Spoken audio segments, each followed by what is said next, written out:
Herzlich willkommen an alle, dass Sie hier gekommen sind. Heute sind wir hier, unsere Pongal-Festival zu feiern.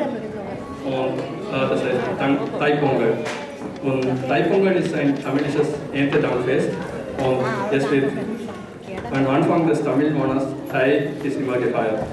Und Pongal-Festival feiern mit der traditionellen Tontopf, ja, das was ihr heute gesehen habt, draußen, das ist mit Tontopf, immer mit dem Palmzucker und mit Reis und mit Linsen gemacht. Und über Pongal, ich kann den ganzen Tag erklären, aber ich füllte wenig Zeit. Ich wünsche Ihnen ein viel Vergnügen mit unserem heutigen Programm.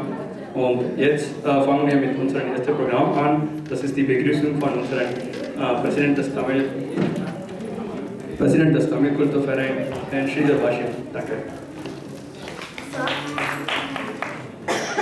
சாதி மத பேதமில்லா தமிழ் சமூகம் சங்கமிக்கும் திருநாளாம் பொங்கல் அன்று இந்த கொண்டாட்டத்தில் அடுத்ததாக நாம் பார்க்க இருப்பது வரவேற்புரை வழங்க நமது வியன்னா தமிழ் சங்க தமிழ் தந்தை திரு ஸ்ரீதர் பாஷ்யம் அவர்களை அன்போடு அழைக்கிறோம்.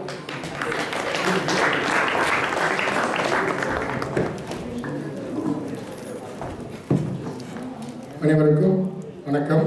உங்கள் எல்லாருக்கும் முதல்ல புது வருஷ வாழ்த்துக்களை சொல்லிக்கிறேன். ஏன்னா புது வருஷ வாழ்த்துக்கள் நிறைய பேருக்கு நான் சொல்லலை, நாங்கள் ஊரில் இல்லாதனால.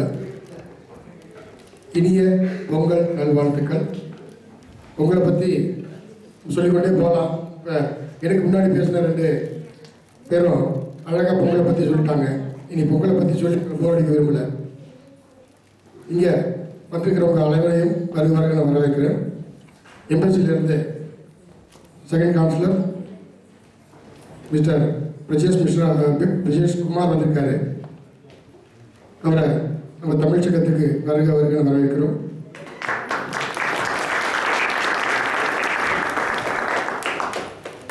மற்றும் உங்கள் அனைவருக்கும் இனிய பொங்கல் வாழ்த்துக்கள். இந்த பொங்கல்லேருந்து இந்த வருஷம் நமக்கு தொடங்குது நம்மளுடைய விழாக்கள். இனி அடுத்து வருவது உமன்ஸ் டே, தென் தமிழ் புத்தாண்டு, அப்புறம் பக்ரீத்து, தீபாவளி, தென் கடைசியாக கிறிஸ்மஸ், இதெல்லாம் கொண்டாட போகிறோம். இதுக்கு நடுவில் மே மாதம் நம்ம எல்லாம் ஒரு டூர் போகலான்னு இருக்கோம். எந்த இடம்ன்றது இன்னும் டிசைட் ஆகலை. டிசைட் ஆனோன்னு உங்களுக்கு எல்லாம் தெரியப்படுத்துவோம். இன்னும் ஒரு முக்கியமான விஷயம் இந்த வருஷத்துலேருந்து ஆரம்பிக்கும் போது நம்ம தமிழ் சங்கம் விழா முடியும் பொழுது தேசிய கீதமான ஜனகண மனகண இன்றிலிருந்து பாடப்படுவது. இதில் தமிழ்தாய் வந்து நம்ம தமிழ் சங்கத்துக்காக பாடியிருக்கோம். நம்மெல்லாம் இந்தியர்கள் என்ற எண்ணத்தை தேசிய கீதம் தான் நமக்கு உருவாக்கி கொடுக்குது. அதனால் தயவுசெய்து முடிஞ்ச உடனே எல்லாம் ஏற்றி போக வேண்டாம். தேசிய கீதம் பாடி முடிச்சுட்டு அதுக்கப்புறம் நம்ம சாப்பாடு மற்ற விஷயங்களை பார்த்துக்கலாம். இன்னொரு முறை உங்கள் அனைவருக்கும் இனிய பொங்கல் நல்வாழ்த்துக்கள். நன்றி, வணக்கம்.